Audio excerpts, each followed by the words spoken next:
అందరికీ నమస్కారం. నేను మీ హైమారెడ్డి. ఏప్రిల్ 17 మహిళా సాధికారతకు ఒక చీకటి రోజు. మరి చరిత్రలో నిలిచిపోయినటువంటి రోజు ఇది.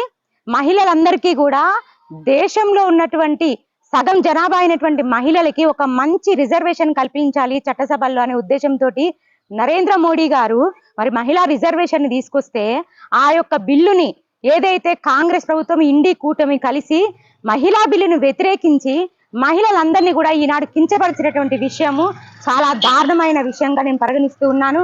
మహిళలందరూ కూడా ఈనాడు చట్టసభల్లోకి వస్తే ఎక్కడ ఈ కాంగ్రెస్ కూటమి పడిపోతుందో అని ఉద్దేశంతో ఈనాడు మహిళలకి ఒక మంచి అవకాశాన్ని తీసుకొచ్చిన నరేంద్ర మోదీ గారి బిల్లుని ఈనాడు ఈ ఇండి కూటమి మరియు కాంగ్రెస్ కూటమి మొత్తం కూడా దాన్ని బిల్లు వీగిపోయే విధంగా చేసినటువంటి దుస్థితి ఈ యొక్క దేశంలో మరి చరిత్రలో నిలిచిపోయే రోజుగా మరి పరిగణిస్తూ ఉన్నాము. మహిళా శక్తి అంటే ఈనాడు రాహుల్ గాంధీ ఇలాంటి వాళ్ళందరినీ కూడా కన్నది ఒక మహిళ అన్న విషయం మర్చిపోయారు. మహిళలకి ప్రాధాన్యత ఇస్తేనే దేశ అభివృద్ధికి పాటుపడాలనే విషయాన్ని మర్చిపోయినటువంటి పరిస్థితి మనం చూస్తూ ఉన్నాము. మరి తెలంగాణలో రేవంత్ రెడ్డి గారు కూడా అదే విధంగా మహిళలకు మేము అది చేస్తాం ఇది చేస్తామని చెప్పి ఏ ఒక్క హామీ కూడా నెరవేర్చలేదు.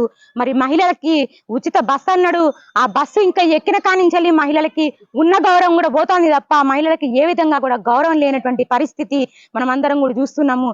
మరి ఎప్పుడైతే ఎలక్షన్స్ లలో చెప్పినటువంటి 6 గ్యారెంటీలు 420 హామీలు చెప్పినటువంటి రేవంత్ రెడ్డి గారు కాంగ్రెస్ ప్రభుత్వం ఈనాటి వరకు కూడా ఏ ఒక్క హామీ నెరవేర్చకుండా మహిళలకి ఇస్తానన్నటువంటి మహాలక్ష్మి పథకం కానివ్వండి, ఆడబిడ్డలకి ఇస్తానన్నటువంటి తులం బంగారం కావచ్చు, స్కూటీలు కావచ్చు, మరి మహిళలకి చెప్పినటువంటి ఏ ఒక్క హామీ నెరవేర్చకుండా మహిళల్ని ఇబ్బందుల పాలు చేస్తూ ఈనాడు మహిళా లోకాన్ని కించపరిచేటువంటి పార్టీ ఏదైనా ఉన్నది అంటే అది కాంగ్రెస్ పార్టీ అని తెలియజేస్తా ఉన్నాను.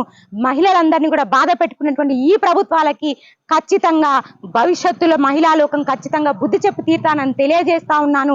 ఈనాడు షామీర్పేట్ డివిజన్ ఏదైతే హైదరాబాద్ లో ఉన్నటువంటి జిహెచ్ఎంసీ లో ఉన్నటువంటి 300 డివిజన్లలో 300వ డివిజన్ అయినటువంటి షామీర్పేట్ డివిజన్ లో మనం ఉన్నాము. హకీంపేట్ సింగాయపల్లి గ్రామంలో రేవంత్ రెడ్డి గారు చూడండి, ఈ జిహెచ్ఎంసీ పరిస్థితి చూడండి.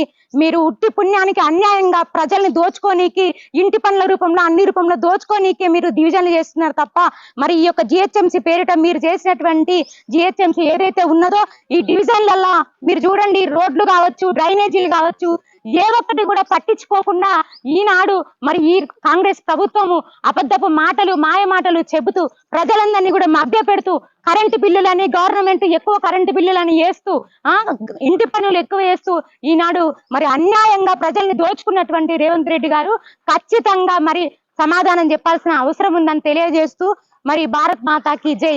అందరికీ నమస్కారం.